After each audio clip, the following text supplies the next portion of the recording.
Good morning, good evening, good afternoon. Welcome back to Cannon Fodder, the channel for Arsenal fans all over this world. It's Friday. Friday usually means it's the easy talk. It's the easy talk. It's Friday. We've got a newbie. There's a newbie. Bottom right. But we've got Eltel, the original Godfather, who's going to make a little ditty for us. Eltel, if you could mind, please. Yeah, I've got the signs and everything ready to go. I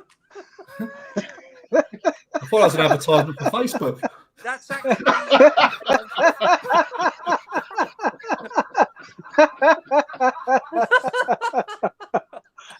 No expenses cut. see. Follow us, yeah.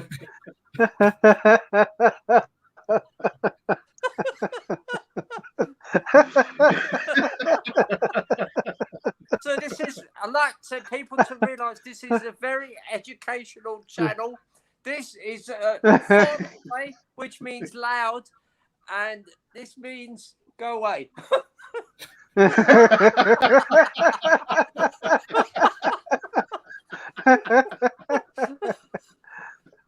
Oh, it's gonna be a long hour.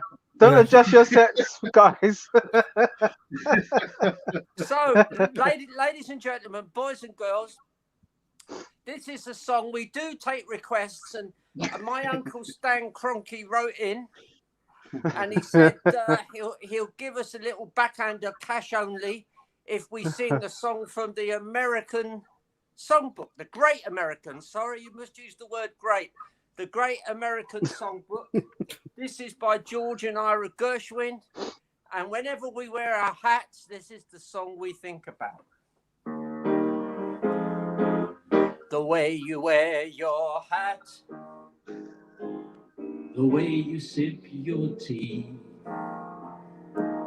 the memory of all that. No, you can't take that away from me. The way your smile just beams, the way you sing off key, the way you haunt my dreams. No, you can't take that away from me. Oh, Paul's hit the bottle already. It's Friday. Must be a song about Tottenham somewhere. The memory of the way you hold your knife. That's the Chicago version. The way we dance till 3. Anyway, so whilst Eltel has been on the little bit on the piano there, we shall see on the other side of this music intro when we get into this easy talk.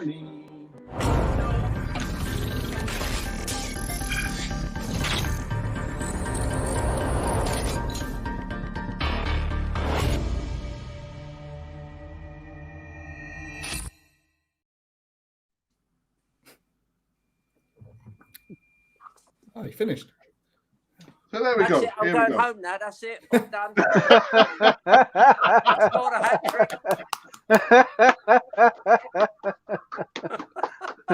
Thank you, lads. Well done, Eltel. Well done. Well done. Thank you, Tel. The check will be in the post.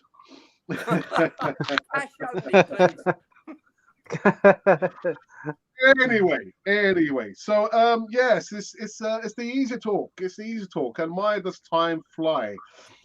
Before we get into this particular easy talk, guys, actually to the viewers who are watching now, if we've got any more viewers, they've probably left the building now.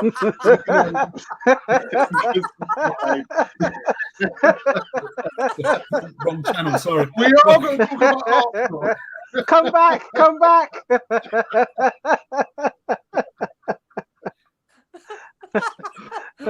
If you wouldn't mind, kindly subscribe to the channel and help the channel grow organically, be part of the community, and make sure you're up to date with all the content currently running on Cannon Fodder TV. Right, so for the intros, we have a newbie in the house. Paul, how are you, geezer? How are you? Yeah, very well. Yeah, long day at work, but yeah, glad it's a weekend. And glad it's another match day for tomorrow, an early one. But yeah, nervous. Nervous? I think. What have we done?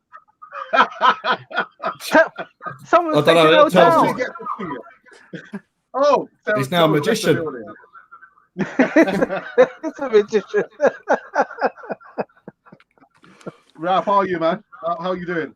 Yeah, I'm good. It's been a long week for me as well. Just come back from Denmark through work, and I thought I'd just jump on with you guys. Like I said, this top I'm wearing, I haven't changed my allegiance. It just I thought it was quite fitting for the match for tomorrow. This top I got was from a stag match from a really dear friend of mine. He asked me to play for his stag do. My debut only lasted about 10 minutes because my hamstring went.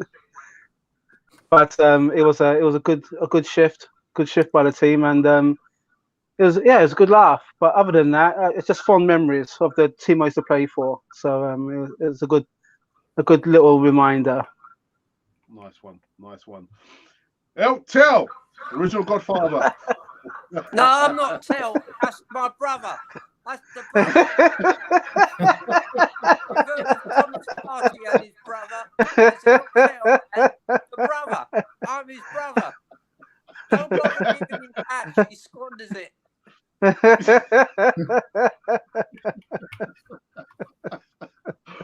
Well, whoever you are, welcome. I'm the original. You're the original. All right. The original Al. Anyway, let's get to the bare bones of this Easter talk. So I put a poll yesterday in regards to one of our midfielders, and it didn't go down too well with some of the subscribers on the channel. The poll was the in Illuminati regards to Thomas Partey. And I just asked a question. Thomas Partey, should he be benched? Do we need to sell him, or what's going on with Thomas Partey? Personally, I have not been overly impressed with the Ghanaian. I know we spent a lot of money on him. The way we got about buying him, he came over to Arsenal. He's not been injured when he played for Atletico Madrid, but he's come to Arsenal and things haven't gone so well. So I want to go to Paul first. What is your thoughts on Thomas Partey? I think it's a poison chalice. I playing in a midfield at this minute for Arsenal is, I don't think, going to go down particularly well, whoever you are. I don't think the balance is there as a whole, as a unit. So I see, and it's been for years where we've never really said. Well, the big one was we've never replaced Vieira, but then we look at it like that. Our midfield has not been balanced and able to cope with anything since he left, and that's it. Really, I think that's the main part of it. I don't think we've seen a party that played for Atletico Madrid who was breaking up play, playing ball forward the way they like to play, but they had balance in midfield. They had their wide the wider midfielders coming inside and being able to receive passes going forward. So he would always kind of have the ball, pick up the ball from one of the deeper kind of players in midfield for Atletico, and then be able to play a pass to those advanced areas. But at this minute, I just feel Arsenal are so disjointed from how they go from defence to midfield to attack, more so the latter, which goes with how we've been so anti-scoring at the minute in our play. I just don't think we link up well as a team. So, can you lower the tone? Yeah, so there we go. What's happened there? What's happened there? Tell. Yeah. What happened there? I'm not sure. Just been. Anyway. Anyway, So What's right, happened what here? we talk, well, I think Partey is not suitable. I think he's a lovely guy. He keeps looking down at his boots. In that little picture you put up there, he's looking down at his boot. So there's little doubt that somebody's mucking about with his boots. Now, I don't know whether Ray Parler's sneaking in down there, soaking them in water and then put them in a microwave oven. But you can see he's holding his foot and he's looking down at the boots. So somebody's definitely doing something to them boots, because he doesn't look as though he's happy running around. He doesn't look a happy man at all. So, yeah, I think we've had problems with Pepe, and now we've got Thomas, and they both look wonderful in Europe. And as soon as they, they're back over here in the English Premier League, it looks like they can't cope with it. There's things about the Premier League that it's very fast. It's aggressive, and you've got no time to dwell on the ball. And of course, when people like Partey, I think he's Ghanaian, isn't he? When he plays for Ghana, he looks good. When Xhaka plays for Switzerland, he looks good. But the EPL is a different type of game. It's full pelt all the time, no time to dwell on the ball. And of course, if you do dwell on the ball, then Arteta's system begins to break down, because he can't attack with enough speed so that the defenders are all back in two lines of four. So I do worry that, having spent a whole chunk of money, he just doesn't suit. With some money. Anyway, Raz, your thoughts on Thomas Partey? Sorry, excuse me, I'm just shaking off a near sneeze. As Paul mentioned, the midfield has been unfortunately, it has been a poison chalice. I think we've been spoilt in terms of the amount of players that we've had there. And when the players that come in, they've got such a high bar to reach in terms of quality. It may have a detrimental effect as well, because here you are, you're thrusted into the team based on on your good performance for your for the previous club that you may have paid for, and your country. And as Eltel rightly says, the English Premiership there's no hiding place.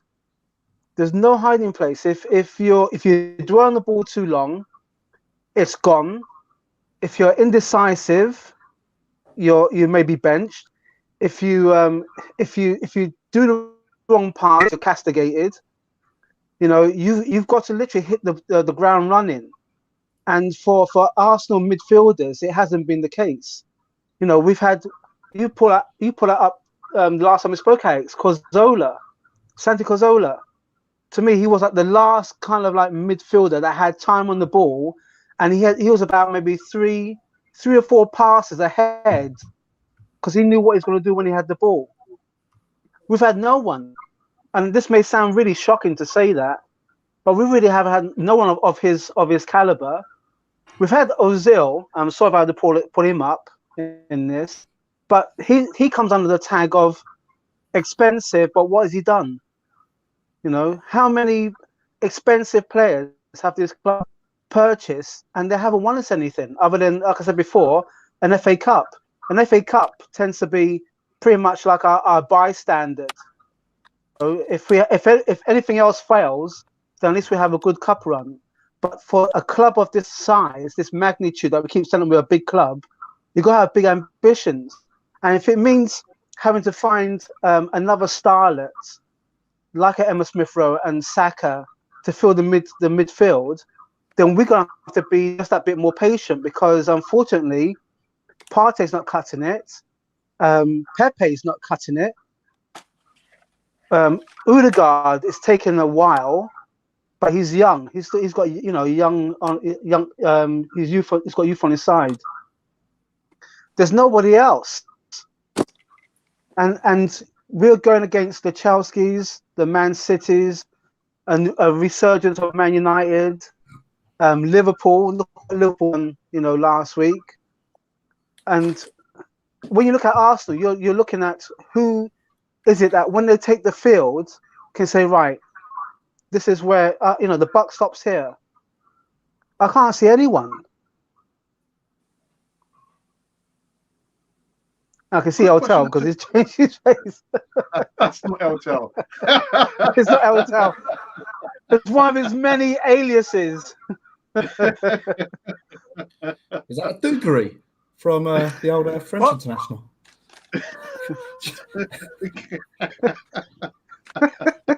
Christian Dugarry on it, or is it Jesus? I thought it was Ribéry. Isn't it Ribéry? No, he's got a wonky eye. He has a wonky eye. Paul, question for you. I've always thought that the main debate has been who is the best partner to partner Thomas Partey. But I think in this state, we have to look for somebody else. Not Thomas Partey for me cannot be the headline midfielder. But going forward, do you think the best partner for Thomas Partey has been Granit Xhaka? I think it's clear to say. I think the best game of the season that our midfielders had was the Tottenham game, and you had Xhaka there alongside Partey, and I don't know what it is. And you look at Xhaka, and yeah, again, he's one of those players that he might not be the most gifted, but he seems to hold everything together in a way. And I think a lot of the mistakes that he's made previously is because he's so far back, and again, it's one of those where he's coming into those areas, the defensive areas, to pick up the ball, where he probably he's probably more suited to play that a little bit further forward, and then having someone else behind him to actually do that donkey work to kind of pick up the ball from the defence and be the pivot player to kind of move the ball on. But he plays for Switzerland further forward. So you're suddenly thinking it's a different animal then. And you're suddenly thinking, yeah, he may be a bit rash. He may have those kind of mistakes in him. But if he's making those mistakes a little bit further up the pitch, they're probably not going to be conceding a goal or potentially sending off, trying to recover. If he makes an error where he's got to kind of come in and make a challenge as they're running onto the goal, then it's more likely to potentially go and give away a foul or be a bit more crazy in his attempt to make to win the ball and then end up getting in trouble. But being a bit further forward, I think it might actually suit him a bit better in that side. But he can pick a pass, and that's what I think we've been really missing, is that little kind of passing through the lines to move the ball forward. And he can play a pass. He can play a pass. He's got a whole range of passing. And sadly, we struggle as a team to break the lines at the minute, especially when we've got three in midfield or a real compact kind of low block team. So yeah, there's lots of things at the minute we're struggling with as a squad, I think, and yeah, finding a way of playing. Okay, is that Eltel? I'm not sure. Is that Hello. Hello, lad. Listen, I'll have to tell you, I went down to Chapel Market today, and there was a fella, and he was selling this drink, and he said, if you drink this, and you'll lose the ears will go. You'll be back to what you used to be. And I said, I don't want to be what I used to be. So he said, who's your hero? I said, Che Guevara. So I don't know if it's worked, but somebody said I look like Che. But anyway, so yeah, I don't know. I don't know what's going on. again? What are we talking about? Who's the best partner for Thomas Partey? Is it Granit Xhaka then? Nah, get them all out. Nah. Bring back Peter Story. Yeah. Have no midfielders. You know what I mean? Bring back Patrick Patrick Vieira. That's what you need. Petite. And an evil bloke. What about Frank Worthington? Actually, I look a bit like Frank Worthington here. I'm not sure we can afford the fee. Let's face it, you wouldn't go near a bloke just like this, would you? You'd be giving him a wide berth. Don't go near him, lads. Looney. Thanks for your thoughts. I never realised I'd see Liam Gallagher talking about Arsenal. All right, top kid. I'll tell you what, Paul, on Channel 4 TV, just don't expect me. No. I've seen. Oh, dearie me. All right. Can we have our LTEL back, please? Anyway, we're going to our second segment. Hey, he's back. Hey, but what happened to the hair now? I had hair a minute ago. Where did that go? It's cold. Second segment. We'll talk about the defence. I know we've spent a lot of money in the transfer window, and I've got the list here. We spent £50 million on a certain Mr. Ben White, even though I think we spent probably too much money on him. Spent £34 million on Martin Odegaard. Ramsdale, for me, has been the pick of the bunch at £30 million. Takehiro Tomiyasu, £19.8 million. And Albert Samuel Lokonga, £50 million, and then Nuno Tavares at £8 million. Now, I know it wasn't the most best of games against Liverpool. Listen, an A-star team, but I just thought there'd have been more fights. The defence, you know what you get with the defence, even more so with Aaron Ramsdale. But have you been left a little bit shortchanged with the defence, or you just think maybe we're building for the future? Well, what about the here and now, Tel? Well, the thing is, he wants a ball-playing defence, doesn't he? Even Gabriel, who's 6'3" and fearless. I mean, he keeps losing his front tooth in matches, and that doesn't worry him. He keeps going back and finding it and getting it sorted. So you've got a defence that is although he's fearless, it's not like the kind of defence when we had Martin Keown and we had Stevie Bold. It's a different type of defending, and it's Ben White there, just 6 foot dead, but very tasty. Could be a midfield player, could be a central defender. You've got Gabriel. I mean, he's been phenomenal. He was called up, wasn't he, into the Brazilian squad there a couple of weeks ago. So you've got some tasty defenders there, and I wouldn't complain about our defence, except that we're a bit light if the right back gets injured or if either of the centre backs get injured. I think on the left side of our defence, it's quite good because we've got this new boy that's come in, plus Kieran Tierney. So, I wouldn't be worried about that. But our biggest problem is this central midfield business and how we transfer the ball. I mean, we're very good at playing out from the back, but if a team like we saw at the weekend, if a team press you hard, then sooner or later they're going to find a way through. And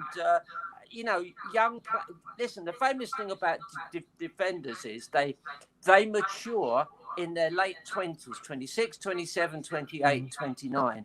So we've got a great embryonic defence. There's a lot of good stuff there, but it's going to be a year or two before. I mean, these guys are all meeting the attackers for the first time, apart from Ben White. And it's kind of tough, if you're up against Sadio Mane and all these guys, you've got to learn their tricks, and it takes a while. But I've got no worries about our defence, and I think that's good. I think they're getting there with that. We all know we're going to have to get some forwards in quick because our two front guys are pushing back the years. We've got some wonderful players coming through the academy, but they're a year or two off even being blooded in the first team. So, but it's that midfield, Do you know what I'd like? I'd like a winger that can go past people. a ball carrying winger. Like I think you mentioned earlier, Santi Cazorla when he was young was a ball playing winger, and then he dropped back into midfield. But a player that holds the ball, can dribble with it. I know they've been looking at various players who've got this ability to run and dribble with the ball through midfield. But I'm afraid in the EPL, even though Xhaka is very mature and experienced, and if he loses the ball, he falls over and wins a foul. But even that, I still think him and Partey are too slow. Now, all I can hope is that with Partey and more training, he can kind of develop that extra yard or two. He's obviously worried because he's never been injured before, and he's picking up all these thigh injuries, isn't he, and muscular injuries.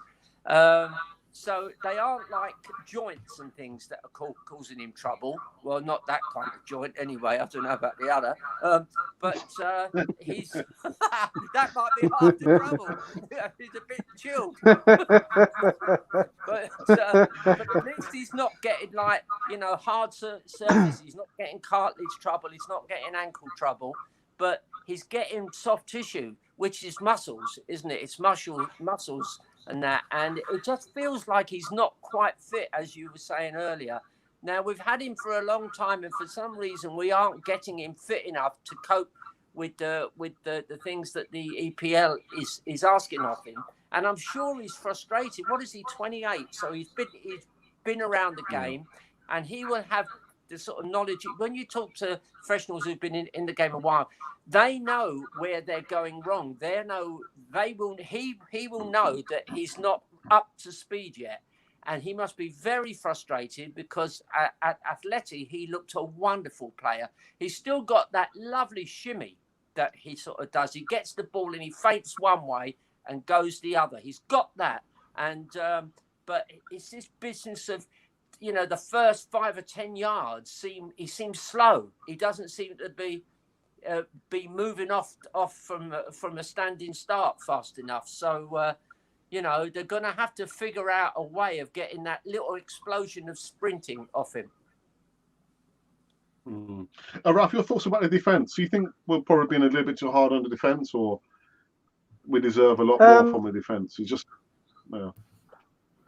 well, when you've had like about roughly 5 clean sheets, it can seem a bit harsh. Like El Tell says, I remember when I first started playing football, I wanted to be a striker, because you got that, when you've got a bit of natural pace and you receive the ball, how you can burn a defender, as it were. And you always want to drill past everyone and score that kind of wonder goal. And then when you start playing for, I didn't play for a school like you did, but when I started playing for the teams around the marshes, you start learning hard graft. You start learning hard graft how to play, and the football back then was pretty much about just possession and scoring goals with a bit of tactics thrown in. If you got a good defense would just stay where they were as long as they did their job. And the midfield, you always had like a midfield maestro. I mean, look at you, Alex. You've got your man at the back of you. So you had a midfield maestro that when he got the ball, he knew, who to play out to. Now, when you're a defender, you got the tactics is like, for example, man marking. If for example you gave me Salah to mark.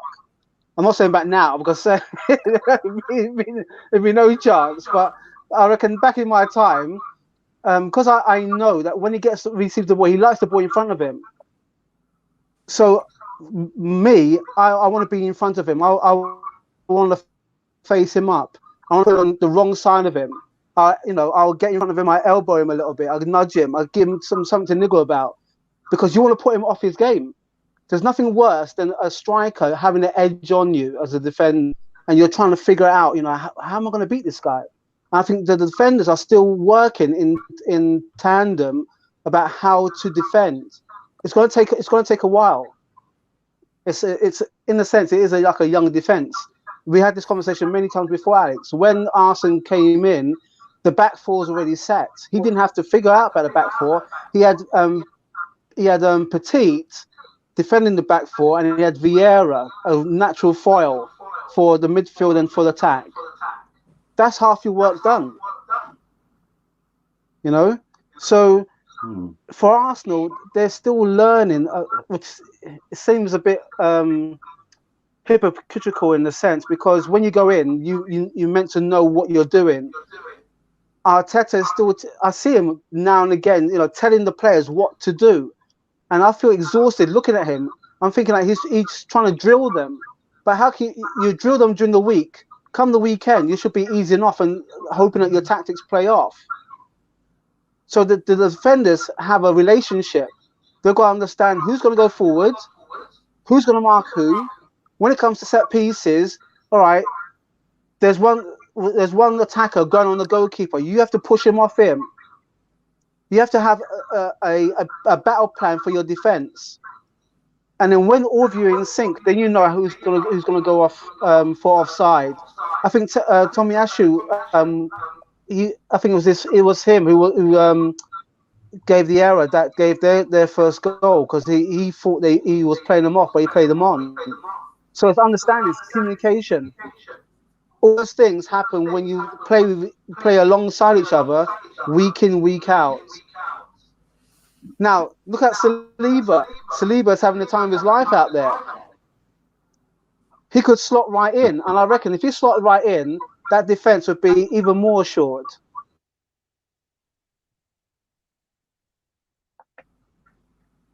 Yeah. All right. Okay. Thanks for that, Ralph. Sorry. Paul, your Sound thoughts just went. on the defense, Paul. It deserves time to gel, I imagine. Yeah, I say it. I don't think that there is a huge amount to be concerned with. The only times that we've come a cropper is Man City and Liverpool. Chelsea, well, yeah,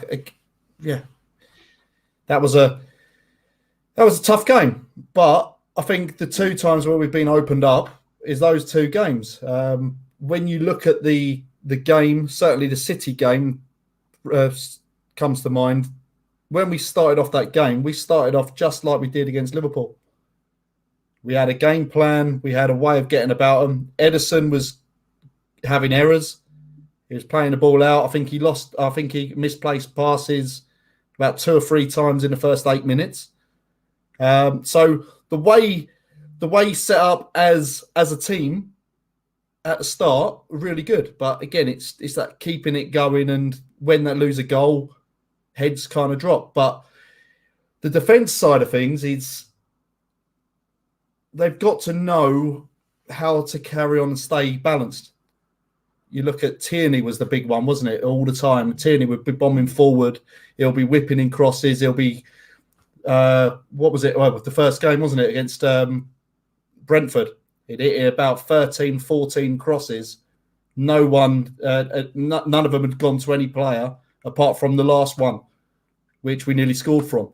But every time he would go forward, he'd leave a massive hole there. But then how does the team cover him going forward?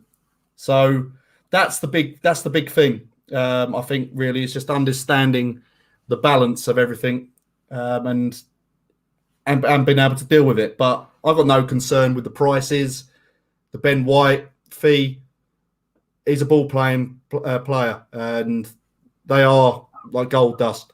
And you're going to be paying a bit of money for them, whatever nationality, whatever. So I think he's earned it. He's had some good performances for us as well as for Brighton. So, yeah, Ramsdale, I was probably one of the only Arsenal players. No, I'm not a player. I love to be, but yeah, one of the only fans that was like, because I'm a coach, and I looked at it and I said, well, hang on a minute. These Arsenal fans are saying he's not good enough. He's been relegated twice. And you're suddenly thinking, what's that got to do with anything? Look at 3 of the 4 seasons that he was in these teams. Young Player of the Year as a goalkeeper, and you're suddenly thinking, there's something in there. There's something special. So let him come in. At least give him the decency to come in, and rather than coming and saying, "Oh, you're rubbish. We don't need to sign." Just let him come in, go and show what he does. And yeah, I thought it may have taken about a year before coming in, but he's gone and shown that when you've got the opportunity and you take it, that place is yours until the other time where it goes round in a circle again. But he's done nothing wrong, and he's shown what a good goalkeeper is, and he's now got an England cap, and he can only go forward on that side. But Tommy Asso, I think, is decent. He can fill in the defence, and this is what I say about the balance. If Tierney goes forward, and this is all, we would always be favouring the left side.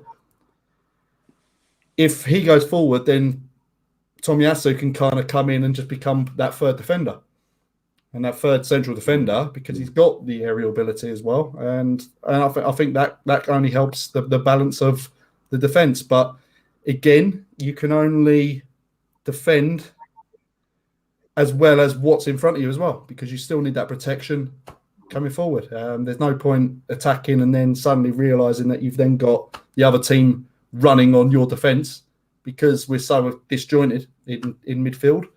So that's where I see we're at with them. And now I think, yeah, we get found out against the teams that are at the top, but yeah, with the clean sheets and everything, we've done well as a group.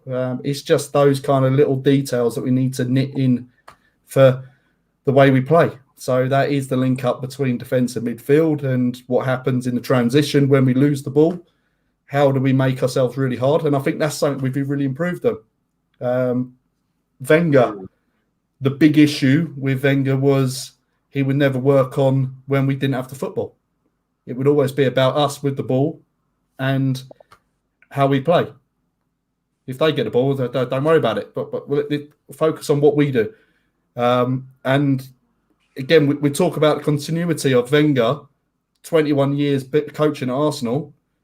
Finding that successor would have been someone that would play the similar style of football to him, but then adding in that little element of being a bit more organised when we haven't got that football.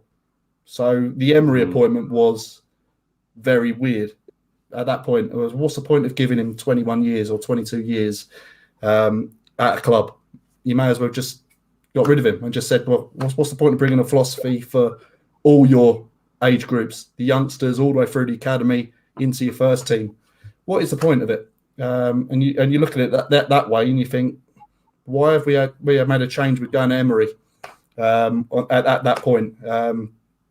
But yeah, that's old news now. But no, defense wise, I think we've definitely got a good group now. And as I say, maybe one additional player, but don't forget we got Chambers and we've got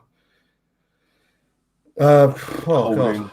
And Holding as well. Yes. And you look at it, and yeah, the contracts probably will go down and expire, but yeah, if there is an injury at right back, then Chambers has certainly come in and showed that he is capable of doing it. So it's not the end of the world. I don't think now the priority is defence for us now. It's that link up between midfield and the attack now, and that's where we're done. He hasn't touched the attack yet, so I think that's our next kind of area he needs to focus. But yeah, it's good. It's good for now. Just one more further question before I go into live chat, Paul. Do you not think at times Arteta is overcoaching the players whilst the game is actually being played out? Because even last season, when the stadiums were closed, you could hear him barking out orders, not only in English, in Spanish, Portuguese, French. But do you still not think he's still barking out too much orders? Because if if you've prepared, you've trained with the players. This is the game plan going forward for the next game. But when the game's starting, you're still finding yourself shouting out, barking out instructions. Is it that he's not prepared them properly, or he doesn't trust them? Why should a coach still be shouting out, barking out instructions to the players? Again, this is also another interesting view where everyone would cane Arsene Wenger about the fact that he wouldn't be gesturing on the sidelines and waving his hands around and being really kind of up against it. And that's the other side of it. And you're suddenly thinking, well, yeah, you've got the calm side of things. But I think trying to get players to adhere to a philosophy, a way of how he wants to play, I think he's infectious in the way he is, Arteta, and he wants to get players in and around and be directing it. And you see it with Simeone. You see all these kind of the managers. Klopp is kind of similar way. He'll go into it, but yeah, he looks a bit frantic. But I think this is just how it is. He can see stuff that probably frustrating to him. And he wants to, he really wants to try and push it and keep it going. But yeah, I don't think it should be a lot looked into it on that side. I think he's trying to enforce his ways to the group and to make sure they're organised still. And like as I say, when you've got say like a midfield unit, which is the important unit, which isn't working, or not so much working as in effort, but if they haven't got the balance and they haven't got that kind of security for the defence, then you've got to start really kind of getting into them to kind of say pulling them along. So that's where I see it. I think he's an infectious manager on that side, and it gets a bit excitable. But yeah, that the little spat at the weekend, I don't think that had a bearing like everyone was kind of saying about. I think Liverpool were turning the screw before that. Ramsdale had a couple of real good saves to start with before that, and then we scored the offside goal, which was probably one of the better moves of the game out of all their goals. But Aubameyang was just offside. But that riled up the fans. That riled up the atmosphere. How can they go behind against relegation favourites Arsenal at home? You know. You look at it like that, and it's one of those where, he's got to keep going. I think it's the only way that he can do it is directing the traffic, and I'm sure over time, once he's comfortable with the team and how they play, he probably will relax and be a bit more kind of Pep-like, I suppose, in a way. But again, Pep's a bit more like that as well. And you're suddenly thinking, is that just a culture thing? Is that a Spanish way of, or that kind of Latin kind of like way of being? And you just, I don't know. I think it's a lot brought into it, but I don't think he's hiding nothing really. If he doesn't do anything, he'll probably be moaned at. But Emery was similar, wasn't he? Emery was everything all over the shop, and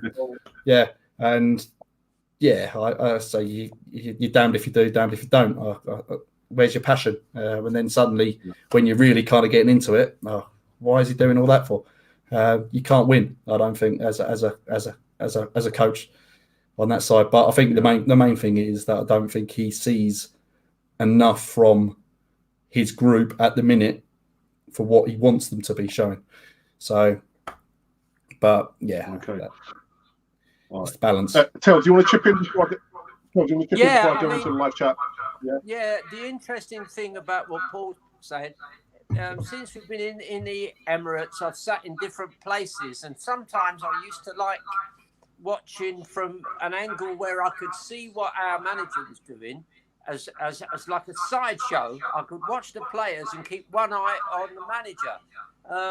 But I know that if I was playing, I wouldn't like somebody constantly barking things at me. If I could give you an analogy, imagine if you're driving along and the person next to you is going, mind that, watch out for that. Look out, there's another one over, and they kept talking you through it. Wouldn't the you wife. say, look, any chance you'd stop and just let me, because when you're driving, you're doing the same thing. You're looking left, you're looking right, you're looking ahead, you're looking close up. And that's what good players are doing. And I do remember I saw a thing recently of Lee Dixon saying that Arsene Wenger never coached Ashley Cole. He said we coached him, and especially Tony Adams, because he was on he was on Ashley Cole's side of the pitch, and he'd say, get tight, pull back, pull in, go wide. He'd give him all the instructions. And I do worry that, as Paul was saying, it is a kind of a European thing to be ranting and raving on the sidelines. And I'm not saying it doesn't have its place, but to me, if you've been well coached, I'm thinking of Tim now, and he's fantastic coaching, and a big hello to Tim over there in County Clare in Ireland. You do so much training and you run through so many drills of what you do when you've got the ball, and that quick look up 180 degrees, you're looking for where you're playing the ball. Then you rarely need somebody to add to that, because you're processing that already. If you're going to be a top player, that's happening all the time. We all remember when Fabregas came through, and the one thing you all noticed was, as the ball was played to him, he looked left and right. He was always scanning. So he had a picture in his head of where everybody was. So by the time the ball arrived at him, he took no more than 2 touches, often just the first touch, and he played the ball. Now, if he's trying to process all that information, and he's got the information that he's been trained on all week and all month and all year, does he really want the manager adding to it? It would annoy me. It would be very interesting. I'll see if I can contact Chrissy White, who's the kid I used to teach. He's a good friend of his. It'd be interesting to ask Chrissy White, and certainly one of the more recent players, how would you take to somebody continually kind of talking and shouting their way through the match? Michael had a mate as well who's what was his name? Oh man, was he playing for Brighton? Do you remember me telling you? What's his name? Big centre forward guy. Blast! We bought him from Man United. What's that bloke's name? Big centre forward. Michael had a TA that was in school with him. Oh God, you're gonna kick yourselves now. He kept breaking down with bad injuries. Welbeck. Oh, yeah. Sorry, I thought we were talking. It'd be very interesting if I could get Michael to ask his friend, who's Danny Welbeck's schoolmate, would you prefer to be shouted at by a manager, or would you prefer to say, look, I know the drill, you've gone through it 1,000 times, let me... Because at the end of the day, you've got to make your decision. This is what I loved about Tim's training. He said, we've run it through, but in the end of the day, the kids or the players have got to make the decisions themselves and educate themselves. You've done so much. Don't keep pressing that button, because all you'll do is confuse them. Do you know? Danny Welbeck. Yeah. Danny Welbeck. All right, let's go into live chat for the first time this evening. All right, so we've got our first, our moderator on the show. Ashley says, "Hey up, Gooners," and we've got CM War Games who says, "Hey, Ashley is in the house," and Noah says he loves the outfit. The outfits, so you mean the hats and the sunglasses. Got DWTT, aka Gary, who says, "Good evening, Canon Fire TV. A hot day? Well, I'm not so sure if it's a hot day. It's a bit sunny here. That's why we're wearing sunglasses." Wow. Yeah, there you go. That's why we're wearing sunglasses. Eltel, your mic is loud. Can you not hear you very well? What's he talking about? They can't hear me. Can you hear me now, lads? Cannot hear you very well. Hello. I think he's having a laugh. Earth to space. Can you hear me, Major Tom?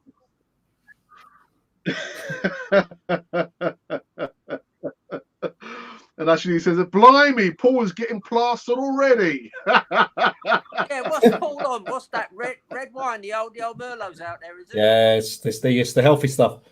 Hey. There you go. Keeps the weight off the belly, doesn't it?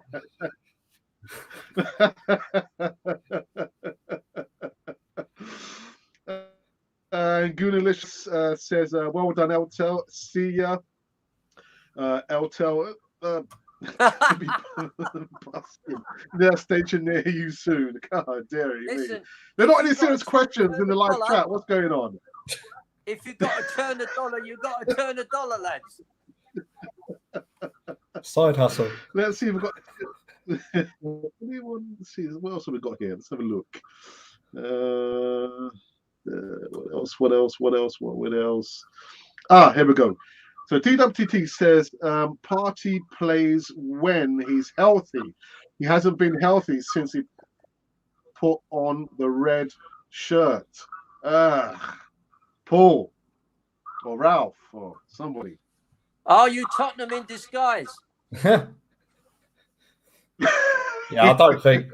Yeah, I'm not having that. I think he's put in some decent performances. Not enough readily.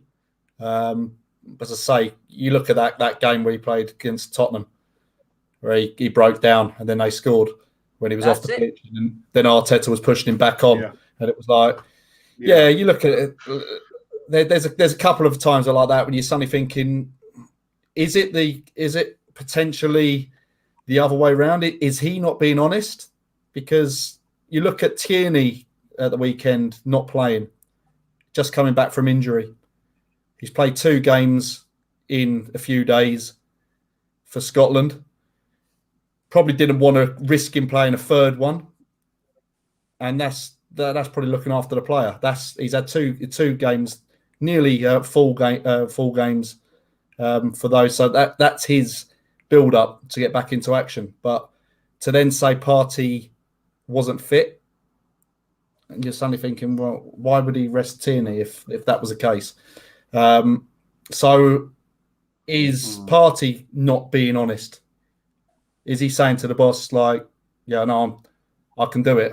Then when it actually gets on there, it's like, yeah, I'm struggling. You don't know. You have that kind of element on there, and say, is he just wanting to? He's almost doing a Harry Kane, isn't he? In the final, with the I want to play, boss. I want to play, but yeah, you suddenly realise you got to have a bit of common sense and say maybe you're on the bench and stop slobbering. So yeah, I don't agree that he's been poor all the time. But as I say, he's had a couple of breakdowns with injuries. But again, it is balance in midfield.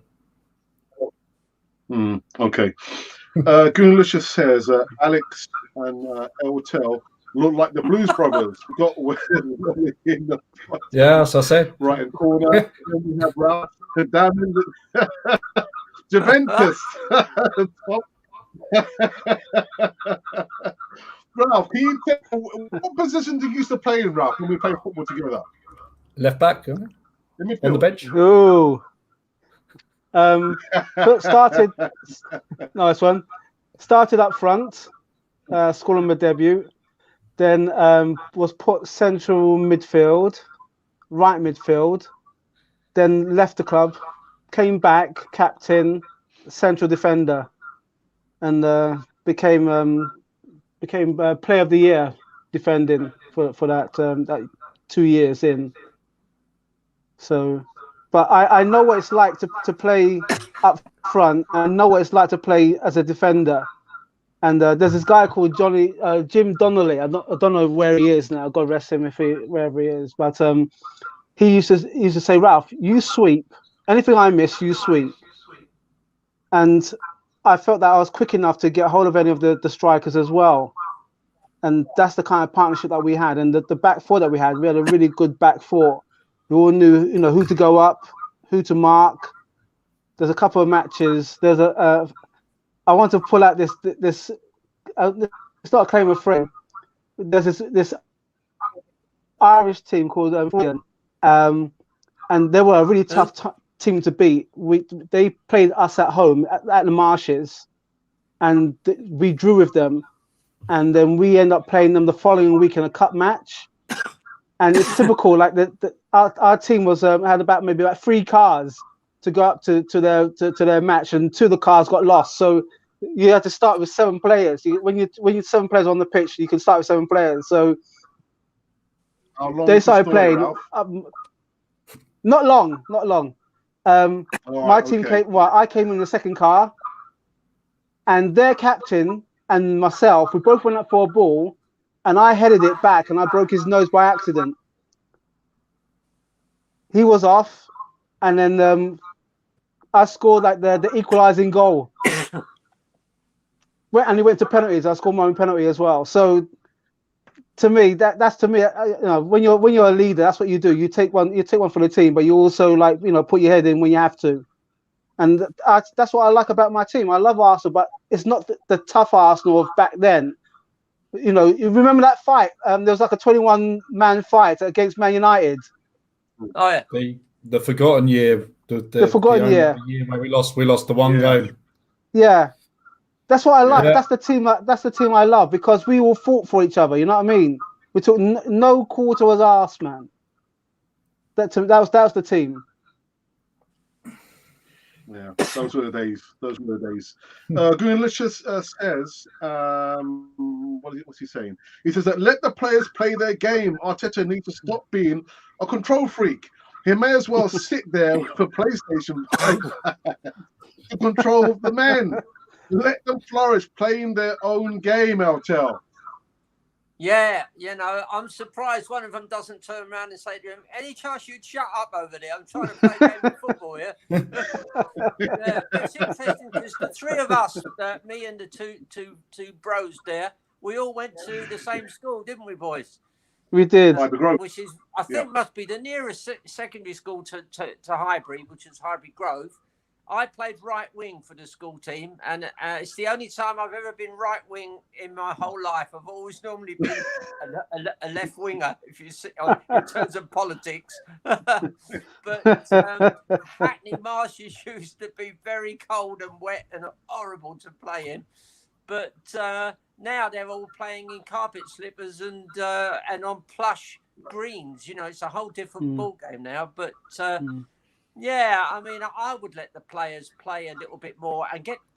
If you'll struggle as a coach to build a player's confidence if you're constantly telling him do this, do that. So there comes a time when you've got to stop it and let them express themselves.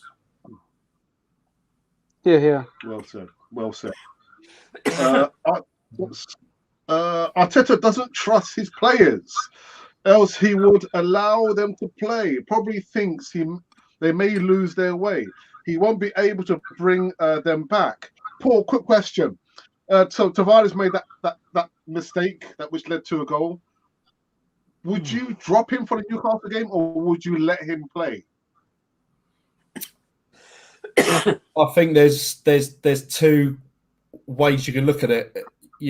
Probably as Tavares, he has come in as second choice, as a cover for Tierney. And he probably knows in his own right, when Tierney is fully fit, he will be that understudy for now. And as I say, performances mould it all. But yeah, I look at it and I think, make a mistake or not, oh Jesus. If you make a mistake, a bit of a subtle move. Yeah, switch in, switch out. But Tavares can make a mistake at any time. I don't think he'll be chastised for making a mistake. You're there, you're young, you're going to make mistakes, and from coaching from under 10s, under 7s, under 8s, you're allowed to make mistakes. That's the way of learning. It's a little bit different for once you become professional, but they're still young. They do make mistakes. So yeah, he'll always be the understudy for now. I would kind of bring back in Tierney just in the way of pulling rank. Oh, wow. At the end of the day, I think that's it. That's a good Okay. shout. Right. Well, so there is some business of the game tomorrow. Well, we're back in Premier League action against the Toon Army, and I'm going to ask the panelists to keep it short and give me their predictions. So starting with my brother Ralph. Ralph, predictions for tomorrow, Geezer.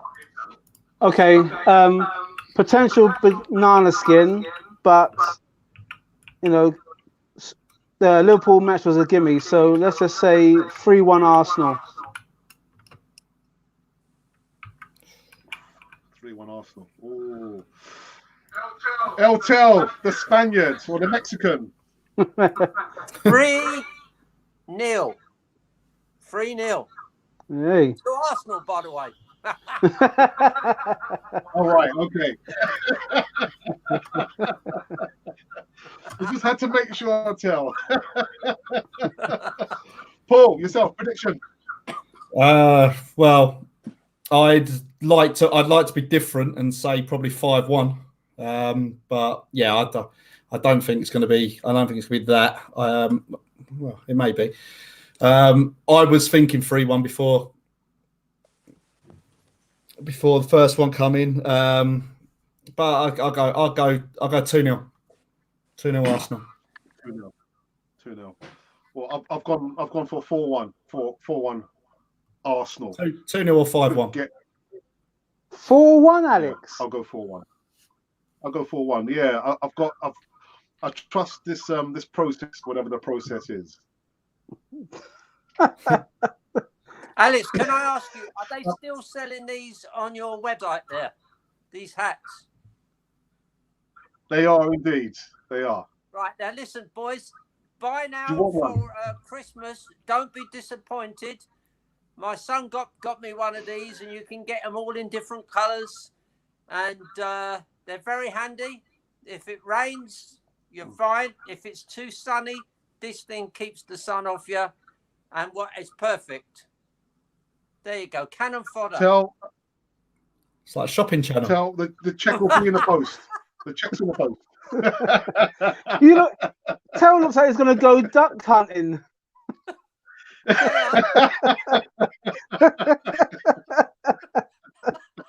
And now he looks like he's going to go to the south of Spain. I don't have to do a Spanish song to finish with. Oh. Get the old guitar out. Well, anyway, we've come to an end on this Easy Talk on a Friday, and actually, Tel is going to play us out with a little ditty again. But before we say our goodbyes, I want to say a big thank you to Paul making his debut appearance on Cannon Fodder TV. Paul, thank you so very much for giving us your time. He's gone. He's gone. He's gone. He's gone.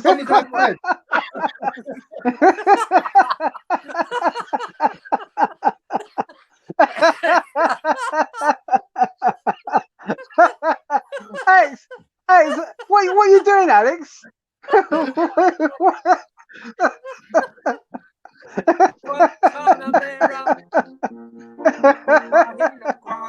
Is that Dalamero? There's only one Dalamero.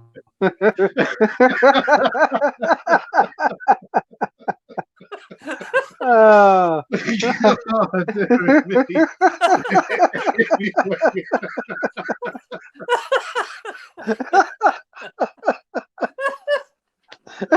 did I do? You know what, Alex? Just as well DWT wasn't on here because you've probably done the same thing as well.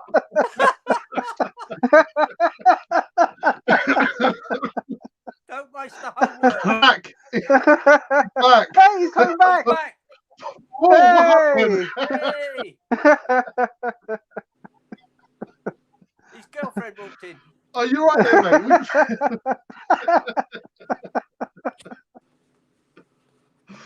Oh, dearie me. Poor mate. Fantastic. You can't hear us. can't hear. Anyway, Somebody's we've all got smacking the round the ear. Ralph, bro, thank you for coming. Short notice. No on the problem. East Coast. No problem. And of course, Eltel's going to play us out. Tell.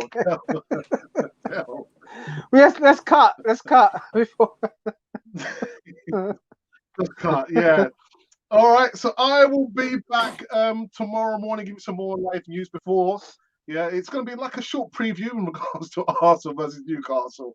I tell you what, with Cannon Frozen, you just don't know what you're going to get. Like a box of chocolates. Oh, what is this? What is this? Full of surprises. Tell, Eltel, take it away. Take it away, Tell, when you're ready. Okay, man.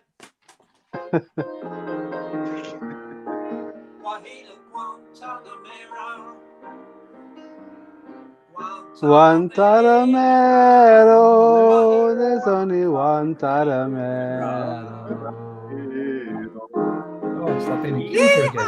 I'll be back tomorrow.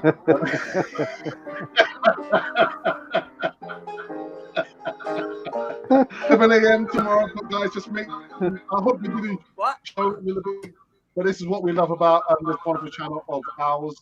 I'll be back tomorrow at 11 a.m. giving some more live news, and to my panelists, Paul, my brother Raz, and of course Eltel, the original Godfather. Until then, I shall see you.